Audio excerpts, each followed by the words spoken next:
Ito po, napakatindi.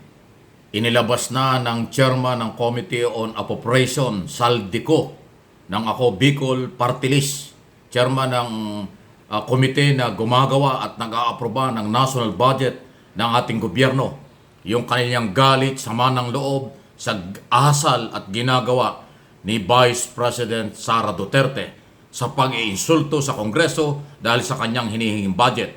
At dito ho sa kanyang sinabi on record, ayon kay Congressman Chairman Ko, ay nako, hindi lang ho si Sara ang tinamaan dito. Pati mga Duterte kasi fake daw. Nako, pakinggan nyo kung ano yung fake. Antindi ha? Nakita po natin kahapon ang part 1 ng video message ni Vice President Sara Duterte kung saan nililihis na naman niya ang mga issue. Talaga pong tatak Duterte na yata ang pambubudol. Mula sa peking war on drugs, Wow. peking good governance, peking pagkontra sa korupsyon, at ngayon, peking sagot sa mga issue. Una, simpleng tao lang daw siya, pero mahigit 400 bodyguards. Siya lang po ang kaisa-isang Vice President sa kasaysayan ng Pilipinas na may ganon kadaming security. May sarili pang Vice Presidential Security Group. Never happened in the history of the Philippines. Nag-iisa na siyang humarap sa pagdinig ng Committee on Appropriations, pero sangkaterba naman ang bodyguards sa labas ng conference room. Humiling pa ng pagkain para sa 100 gwardiya na dala-dala niya at hindi naman kinain. Hindi po ba't pangiinsulto at pag-aaksaya ito ng resources ng gobyerno? Pangalawa, sinasabi niya hindi lang daw sanay ang ilang miyembro ng Kongreso na hindi makuha ang sagot na gusto nila. Karapatan at trabaho ng Kongreso ang pagbubusisi ng budget. Ang hindi niya pagsagot sa maayos na tanong at lalo pa ang hindi niya pagdalo sa hearing ngayon ay nagpapakita na kawalang respeto at paggalang sa mga kinatawan ng taong bayan. Hindi lang po kongresista ang winalanghiyan niya dito, kung hindi ang buong sambayanang Pilipinas. Tinatakpan niya ang hindi pagsagot sa tanong sa pamamagitan ng pag-iinsulto sa mga kongresista na ginawa lang naman ng kanilang mga trabaho. Gusto nila ang interbranch courtesy, pero siya mismo walang kortesiya sa Kongreso. Pangatlo, malinaw na pambubudol o panlilinlang sa mga Pilipino ang pagsasabi niyang kinikilala niya ang kapangyarihan ng Kongreso sa budget. Malinaw naman sa tao, live sa TV at internet, kung ano ang kanyang asal. Wala siyang sinagot ni isa man lang na tanong ng mga kongresista. Abogado pa naman siya, pero mukhang absent siya nung tinuro ang prinsipyo ng separation of powers at Kongreso bilang co-equal, kapantay ng sangay ng gobyerno ng ehekutibo. Batay sa ating representative democracy, ang mga kongresista ay binoto bilang kinatawan ng taong bayan. Kaya kapag ang isang kongresista ay nagtatanong sa paggamit ng budget, siya ay nagtatanong hindi lang bilang individual, kundi bilang kinatawan ng Pilipinong bumoto sa kanya. Demokrasya at hindi po tayo monarkiya. Wala tayong hari at reyna.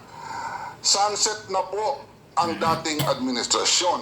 Kaya wala pong karapatan ang ating mga halal Malulong araw na sunset ha. opisyal na umatras o umastang, parang masasakupan niya lang ang mga kinatawan ng taong bayan.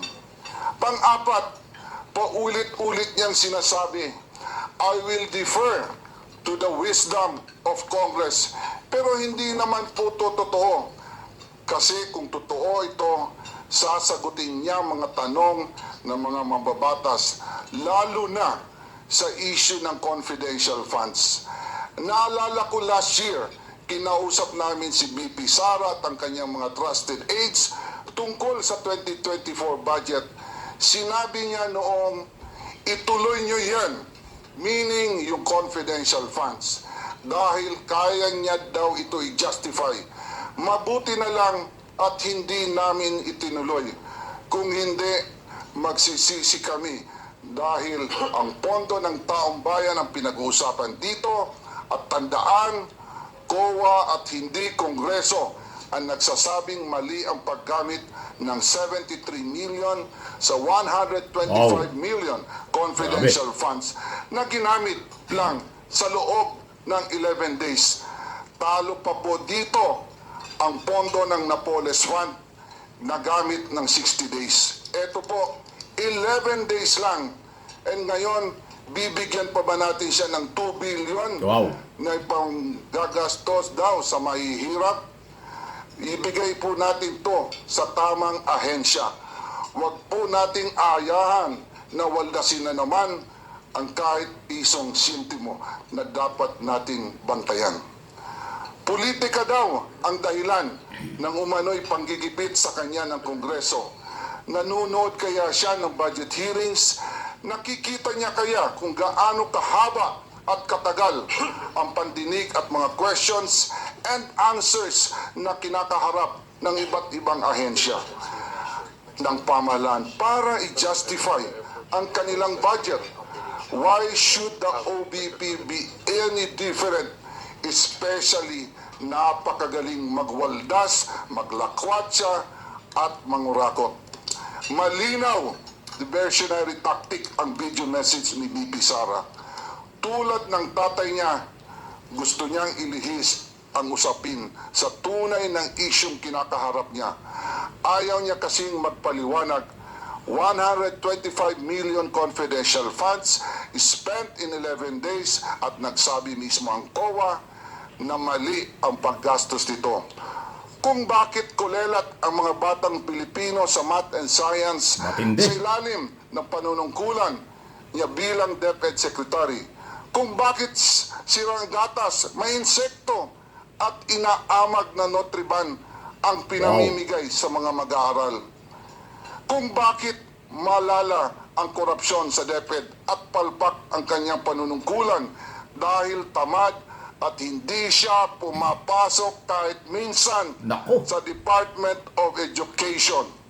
At higit sa lahat, kung bakit sa gitna ng lahat na kapalpakan at katiwalian, ito ay dapat siyang pagkatiwalaan pa ng